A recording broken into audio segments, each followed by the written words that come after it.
Welcome everybody to another edition of WCW 2004 here in TEW 2020 as we're continuing on the road to Great American Bash. And we start with our pre-show match for the night as Eric Harris, Fit Finley, and Shannon Moore defeat Shane Storm, Sean Stasiak, and Evan Courageous in 1442 when Eric Harris pins Sean Stasiak with diving leg drop. This gets a 64. Shannon Moore gets a 39, Fit Finley gets a 46, Eric Harris gets a 71, Courageous gets a 43, Stasiak gets a 57, James Storm gets a 67. Perfectly decent, pre-show match, get some people some in-ring time as we move forward to the actual show. But yeah, nothing too fancy, but yeah, that's about it. Then we have our opening of the show as, start after our initial opening with the lights go out and then lights come back on and Vampiro is there. Probably still to a mixed reaction as even though he's officially turned babyface, he's still the guy who was an evil heel champion for months upon months. And he's mainly been fighting the Deadpool, not actually being a valiant babyface and saving people. Fans probably enjoy the fact that he helped screw over Messias and allowed Goldberg to get the title shot. He says, he wanted to send, a message to Deadpool that they're not the only ones with a connection to darkness. So my question is, do I have your attention now? Big pop for that. Deadpool comes out, Morningstar, says, why do you think you're still worthy of our attention? I defeated you at Slamboree, and we're done with a whining whelp such as yourself, Vampiro. So try to fire, throwing it at fire again, and we will destroy you once and for all. Yeah, I expected that, to be honest. But I have an offer for you. I want Messias at the Bash. Pop. If I win, I get control of that monster. Once and for all, you hand it over. Chuckle says, why would I do that? Why would the message agree to that? Because, in exchange, if Messias beats me, like I'm sure you think he can, since he's the monster Messias, I'll be gone from here forever. Morningstar again, kneels his head, like if he's receiving something, says, the message agrees with your idea. And personally, this is from me, not the message. You're going to learn, Vampiro, why you were nothing but a tool for us to use for the whole time. There's stare down, and then but that's it. This gets a 93. And so set up for Great American Bash. It's a big match. Vampiro versus Messias. If I can find him. There we go. Big times. Then we get the announcement tonight has a big main event of Booker T and Mike Awesome teaming up with Jeff Hardy against Jeff Hardy and Goldberg. So this gets a 68. And then we cut backstage where Jeremy Borash is with O'Hare and Palumbo. O'Hare says, Palumbo says, well, obviously we're not friends with the guy since we battled the guy for months, but if a man wants a measure of revenge, who are we to get in his way after all? There's always time to chase after Deadpool eventually. And then O'Hare steps and says, sooner or later though, CS Morningstar are going to face a future shock because we're the future of WCW, us two men, and we'll stay in your way no matter what chaos and destruction you try to bring. Me and Palumbo, we're together now, we're together forever, because we're going to rise to the top, run by damn. They walk away, 83, decent little promo as we continue.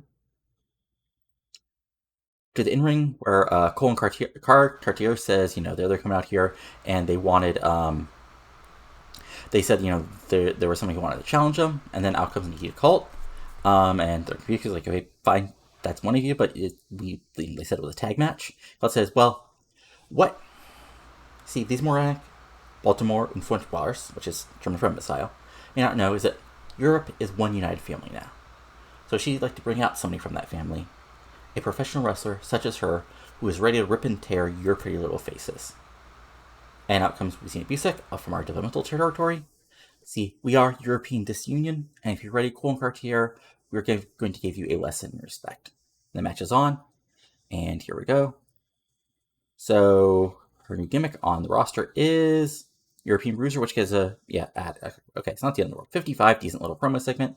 Then the actual match has anybody had, that's mean, terrible wrestling, not as crowd heat.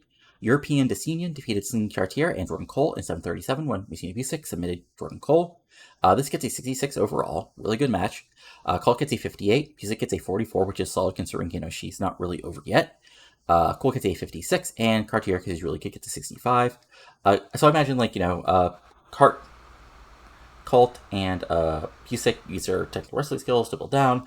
Cartier tries to do some suplexes, Cole does some brawling and some moves of her own, but at the end, Busick has Cole trapped and locks her in sort of like a triangle type hold, and with nowhere to go, Cole has to tap out in European Union when their debut match here in World Championship Wrestling, as the crowd boos.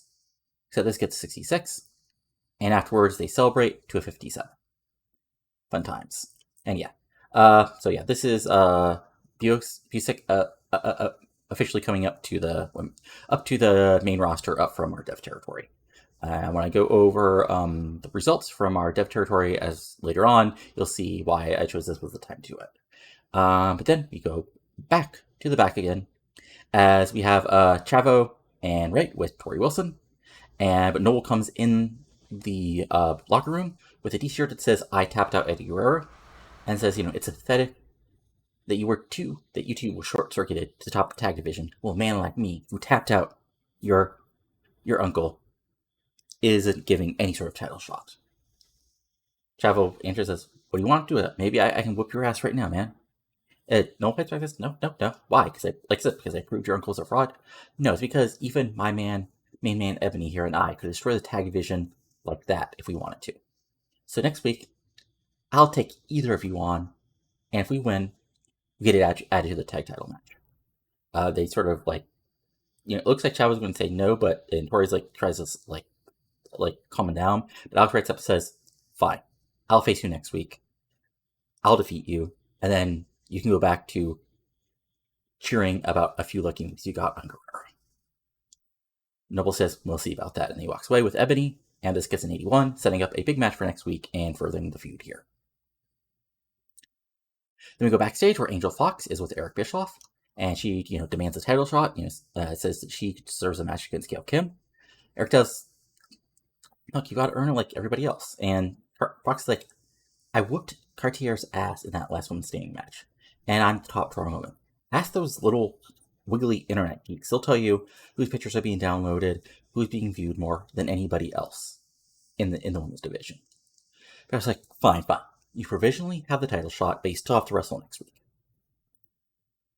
So that's another match made for the women's title.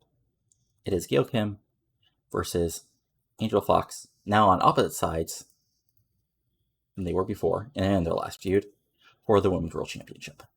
So this gets a 67, like I said. Decent little promo segment and building things up.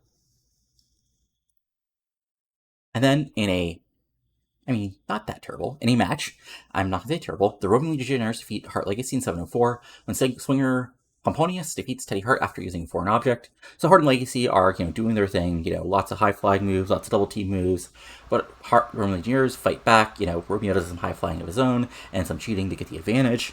And it still looks like Hart Legacy are going to win, but Swinger basically, takes out Teddy Hart's knee from behind as he's about to finish off Romeo. A 4-way brawl. Swinger's able to low blow Teddy Hart, hit a swinging DDT, and get the big pinfall victory over the former tag team champions as a crowd boos. This gets a 54. Romeo gets a 41. Swinger gets a 40. Teddy Hart gets a 65. Jack Evans gets a 75. And had to protect people, keep them strong, and all that fun stuff. But still, Roman Legionnaires get the win. And afterwards, of course, Roman Legionnaires celebrate to a 37. But still, gotta get them over somehow, right? Right. Solid stuff. And then we go backstage where Booker T, I forgot to mention Starman, but nothing of her. Booker T is with Triumvirate, and Booker T tries to sell. Look, we've all been held by WCW projects like Goldberg and big stars from up north. So back me up tonight, Secca, and I will help you get where you belong in this company, instead of other men like Goldberg and Jeff Hardy keeping you from what you deserve. After a moment, Awesome stands up and agrees and says, yes, we'll out there tonight. Not really to help you out, because let's be honest, I could give a damn about you, Booker. We've had our fights before, after all. But because it's a chance to mess Goldberg and Hardy up and remind people that Triumvirate are still the greatest group in professional wrestling. Booker T says, fine, Secca, I'll back you up. You back me up. Can you dig that? And Awesome agrees. And that's that. and setting up the, main event tonight further, as this gets an 81. Good stuff. As we move forward,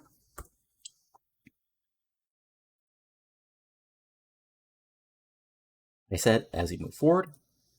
So, here's a fun little promo, as Mark Jindrak says, once again, it's time for the Chosen Few to bring you some proper entertainment. So I, as a television champion, is offering a title shot to anybody who will step out. There's a slight pause, and then also Sparkuja hits. Woo! Ric Flair comes out, crowd pops, and he says, Jindrak, the dirtiest player in the game is here to take some gold off of you. Because the oldest rat is here, but it still has the longest line, and I'm here, buddy, to take you to school. 77, good promo from Flair, and sets up the actual match here. Which gets to 71, which isn't bad. As in a good match, Mark Jindrak draws with Ric Flair in 10 minutes when the time limit expires. So again, this gets a 71. Back and forth match. Flair gets his chops in, low blows, back suplex, attacks Jindrak's knees. Jindrak fights back, with using his own knee breakers and power moves. And it looks like he's going to get the win, but Flair sort of rolls through with a cradle, almost getting a pinfall victory.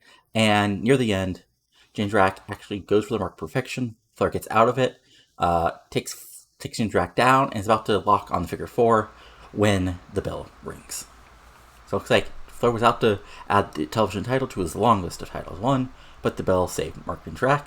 And of course, post-match, Jarrett comes in, because it's always fun to beat up on Ric Flair for Jeff Jarrett at the moment, and looks like a 2-on-1, but after a moment, Canyon comes in, and this feud is continuing, as this gets a 78. So again, just continuing that feud as we're building on Jindrak, Flair, Jarrett, and Canyon all being together, and it looks like they're going to just continue to battle and battle.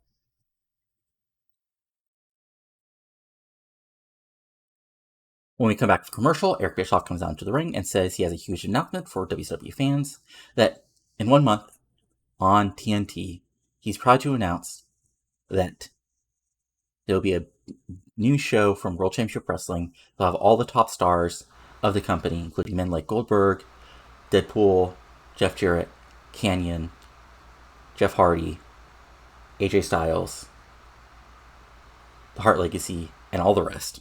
He probably said others, but I just want to continue with it. And this show will be called WCW Revolution. It will be on Wednesdays nights, because WCW is on the rise once again, and he's glad to show the world that World Championship Wrestling is back where it belongs, on top. 74, decent promo. And yeah, I'm adding a second show. As you sort of probably noticed the past couple months as I've booked, it's been really tough to get everybody on the show, even in ways that make sense. And also, there's been lots of people sort of stuck in the middle where they don't show up unless either as jobbers or they just show for one feud and then they're gone for a couple months. So there's not going to be a split yet. There's going to be a soft split in the sense that there will be people who mostly wrestle on Nitro and people who mostly wrestle on Revolution. But every will wrestle on both shows, especially as the storyline needs.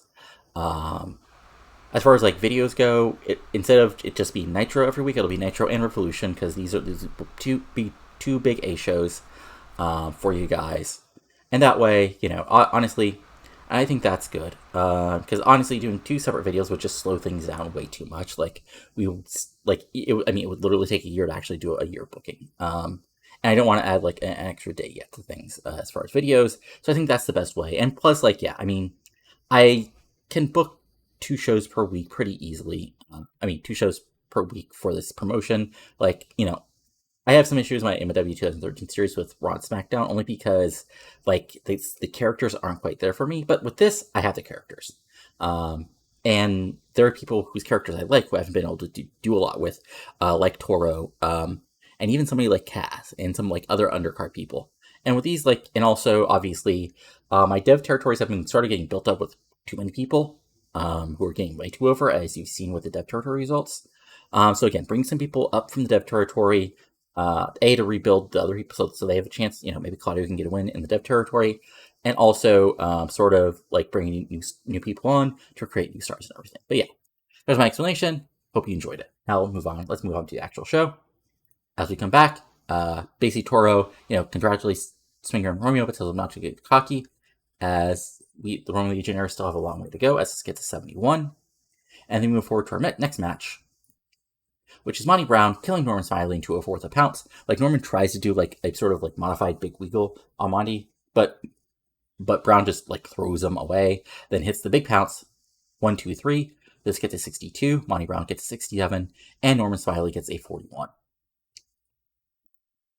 And Stevie Ray takes the mic and basically says, once again, tonight has proven that Monty Brown is one of the biggest stars up and coming in WCW, but he wants some real damn competition.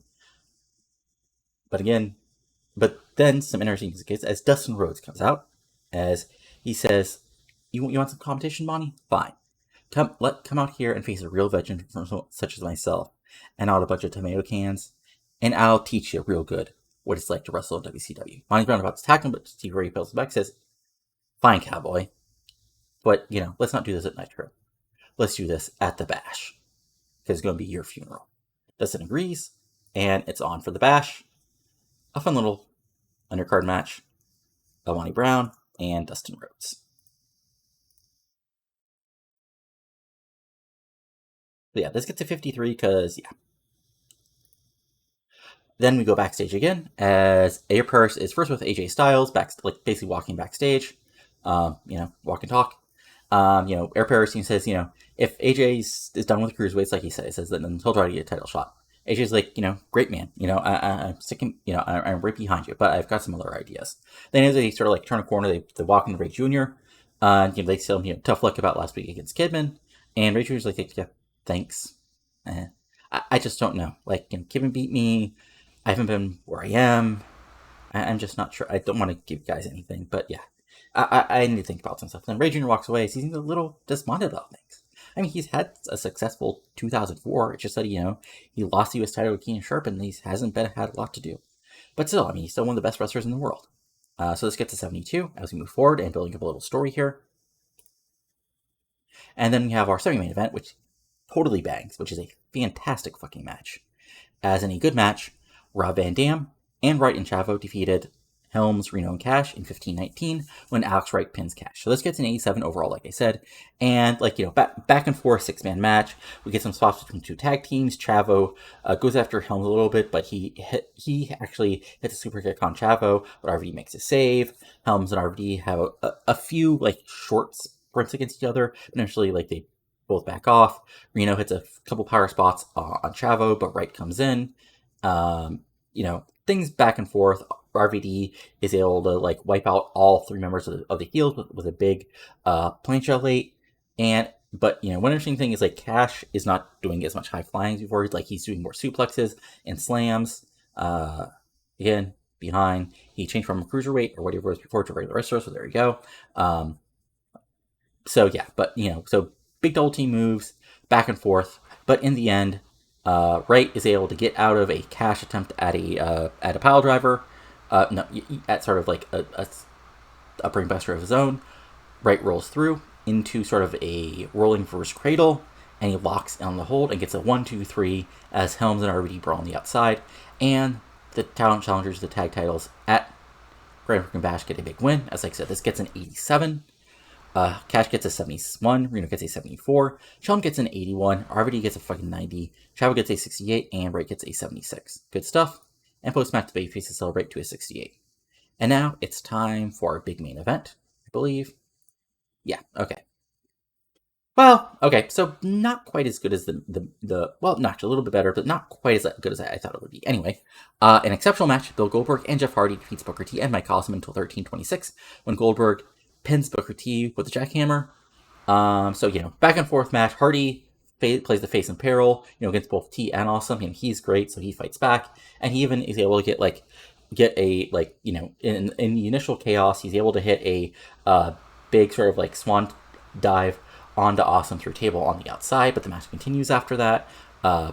Goldberg hits big moves on Booker and Awesome. Awesome goes for a big Awesome bomb on Hardy, but Hardy gets out of it and then hits a twist of fate. Goes up top to try to hit Awesome with the senton bomb, but Booker T shoves him off the top rope. Booker T comes in. Eventually, looks like Awesome is going to actually hit the Awesome Bomb on Hardy, but Hardy gets out of that, sends Awesome into the corner, makes hot tag the Goldberg, just as Booker T is tagged in as well by Awesome after he takes a bump. But Booker T isn't ready, and Goldberg just drills him with a spear, jackhammer. Huge win for Goldberg over the WCW Heavyweight Champion. This gets an 88. Jeff Hardy gets a 90. Bill Goldberg gets a 93. Mike Awesome gets an 83, and Booker gets an 88. And overall, the show itself gets an 88. So not quite like a great show, but still a really solid show. And we didn't have like that 100 promo or the 97 promo to really build things up, but a solid undercard stuff, especially considering there's like solid top guys that we just didn't use at all. Anyways, let's finish things out. That is a rank. Oh yeah, right. Yeah, that's a ranked person. But let's see here. Let's just see what the mail. Well, I'm not going to change the mail because there's some spoilers for stuff that's happening as far as contracts. But outside of that, I'll see if there's anything else interesting to show you guys. There's a little bit of merch and backstage stuff, but outside of that, yeah.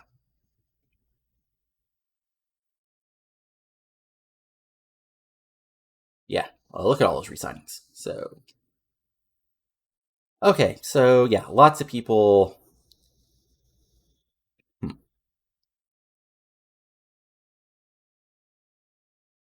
So, Nick Stinsmore retired, Randy Orton, Michael Hayes. WWE is looking at Scott Steiner. That's fine because we don't care about him.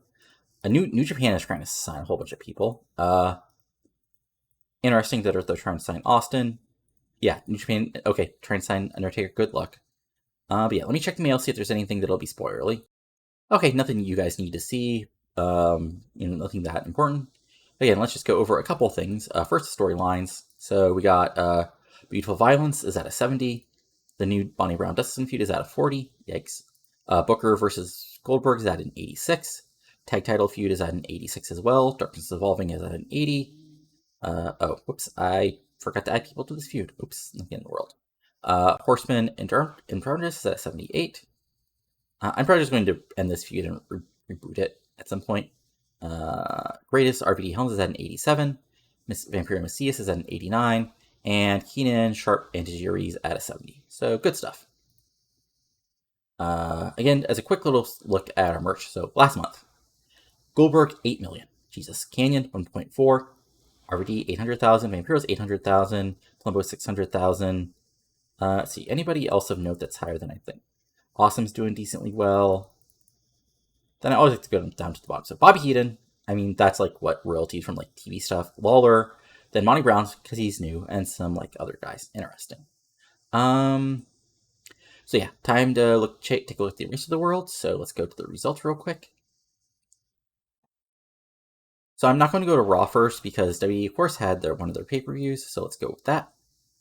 So first, Judgment Day. Let's go over that. 50,000 people in Fenway because, of course, they did. So we had Terror defeating Elizabeth Love, Jackie Gator defeating Cherry Slice, Matt Hardy defeating Al Snow in a 74, Kevin Nash and Albert and Tess defeating Taz and Perry Saturn and Dean Malenko randomly. Farouk defeated Holly, Raven, and Lynn for the European title in a 71. Regal defeated Bradshaw by DQ in an 81, which was probably a stiff as hell match. Val Venus defeated Orton, K-Quick, and Rikishi in a cage match for the IC title. So that's interesting. They took the title off of Orton so quick. Probably because he's actually probably too over for the IC title at this point. Trish defeated Molly for the women's title in an 86. Wow.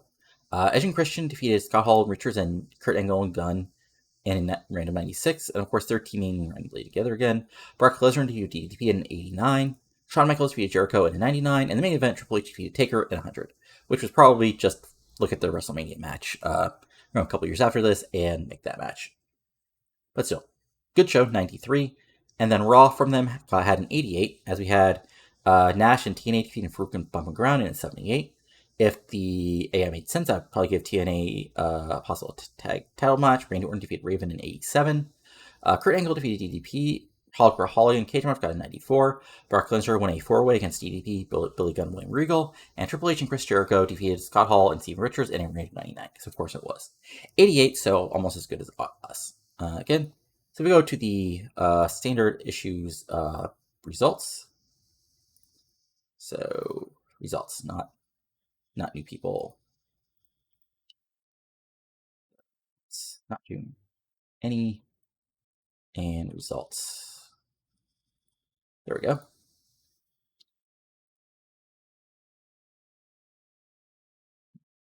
Anyway, there we go. Right. So going back.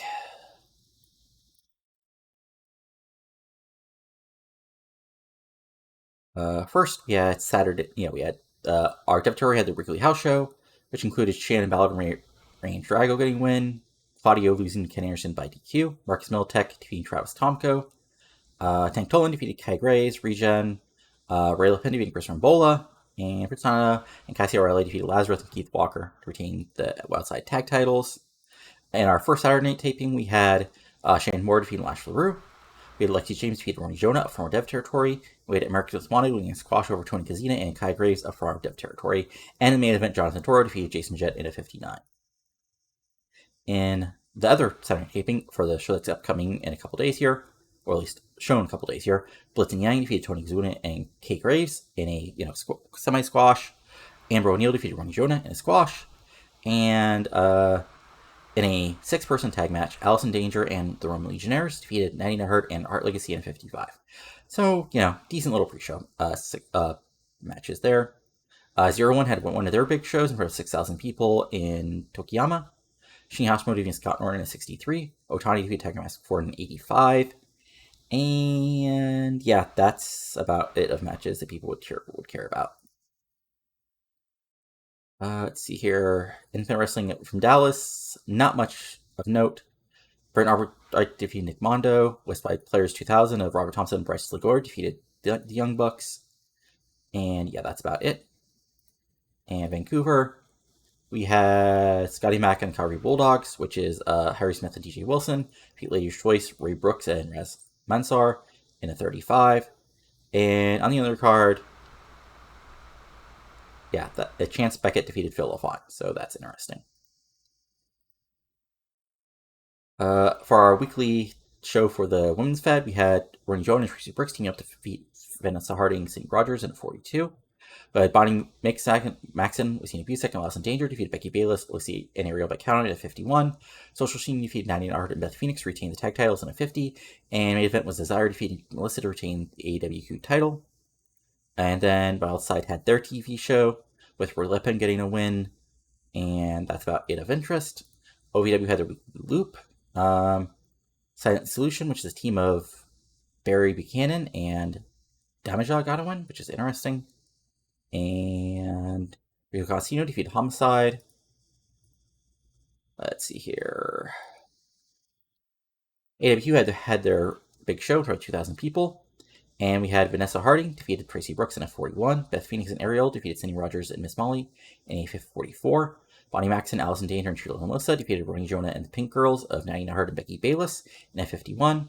Social Scene in a social, Nikki Rocks defeated Lacey Emily Hosaka in a 54. And in the main event, which I've reckoned as a Wesina's AWQ career on the line, Kim Nielsen defeated Desire, defeated Wesina Busek, and retain the title in 56 to send her up to the main show. Let's see here. Then, like I said, Judgment Day, which you guys already saw. And I believe that's it of what you guys would care about. Independent Wrestling from London, nothing of note. Yeah, and Small Time Wrestling from Tokyo again.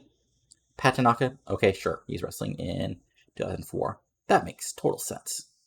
But yeah, that's the show. We're leading up to Nitro here. Again, if you notice, a few people have also changed their pictures to sort of push them for towards the more future, and Kim, some various people getting them to their 2006 looks as opposed to their early 2003, 2004 looks. Just because I'm worried about that. But that's actually it for now. So again, I got my Patreon. Link is in the description below.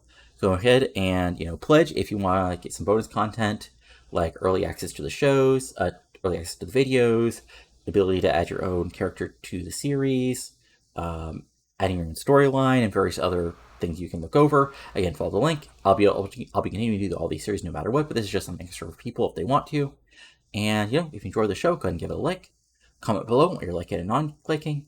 And subscribe to the channel for lots of other TEW 2020 content like this series, my MLL series, now out of the first big show from Univision, with the winner of the Battle Riot, and who will now go on to face the NWA World Heavyweight Champion, my WCW 1994 series, heading towards the next big show as Recruit is Unified Champion, and of course W 2013, heading towards Money in the Bank, with 2 big Money in the Bank matches, and lots more. But that's it for now, so talk to you later, and adios. Have a good one.